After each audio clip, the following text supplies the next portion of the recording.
Hey team, so today I am going through something that is connecting what we looked at last week.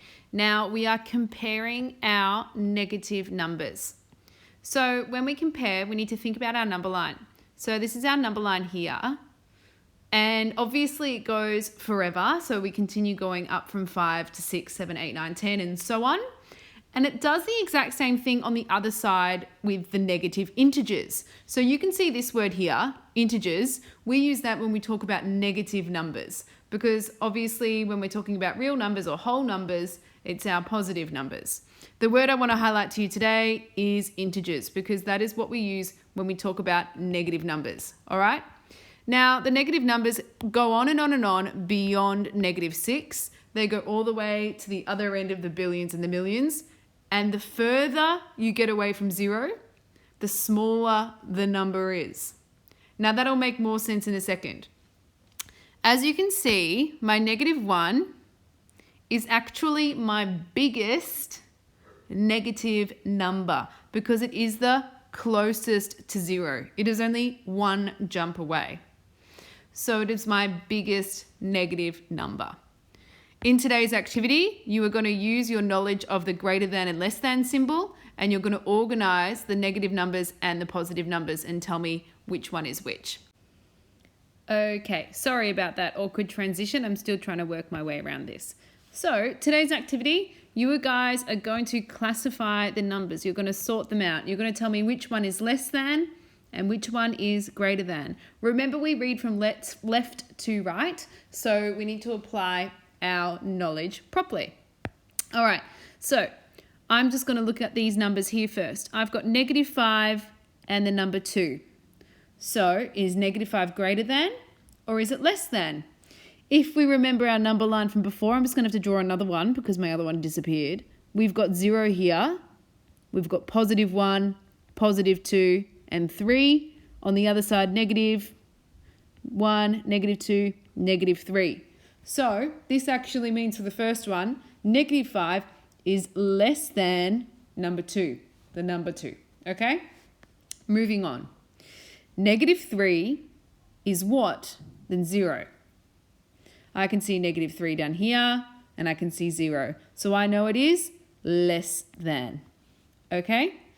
Well done, awesome. I actually think I've made them only less than, which is really silly. I'll have to change some. Now I've got number 5 and number 5. I haven't put it up there, but you would just do equal to. I'm moving over to the top. -10 is what to 2? It is less than 2. -100, -90. Which one is smaller? Which one is further away from 0?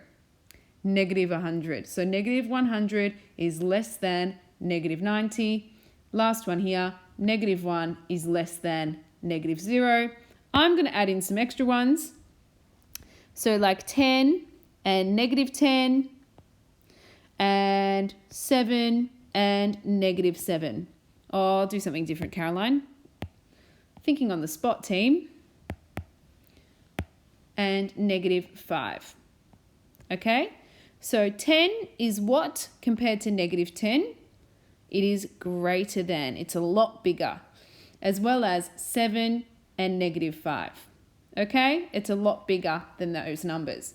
So all we've done here, guys, is classify them so we're able to identify where each of them belong.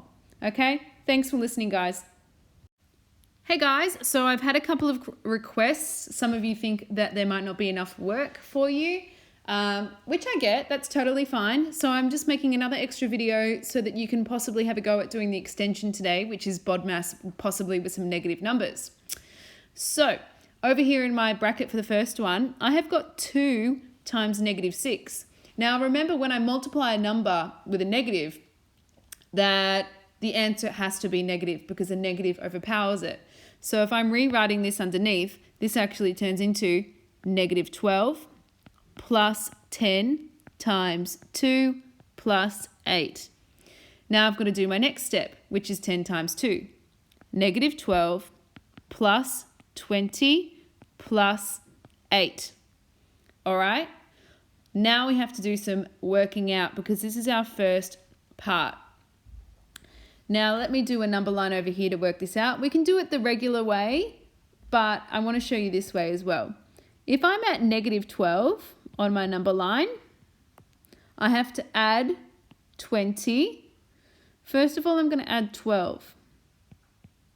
And that's going to get me to 0 because he's my lovely middleman in the middle. How many more do I need to add now to make 20? I've already added 12.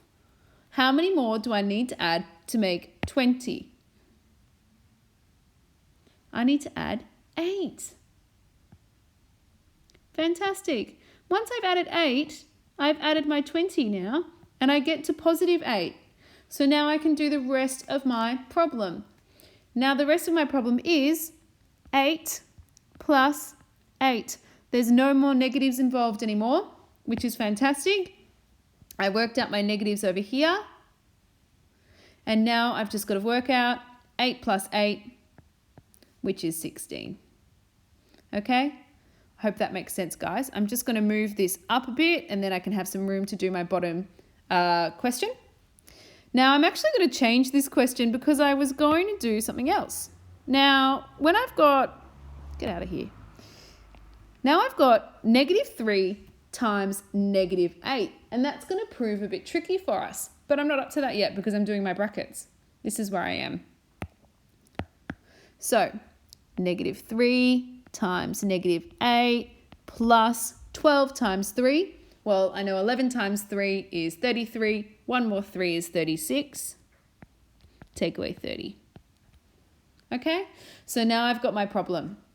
Now I need to do the next part, which is my multiplication still.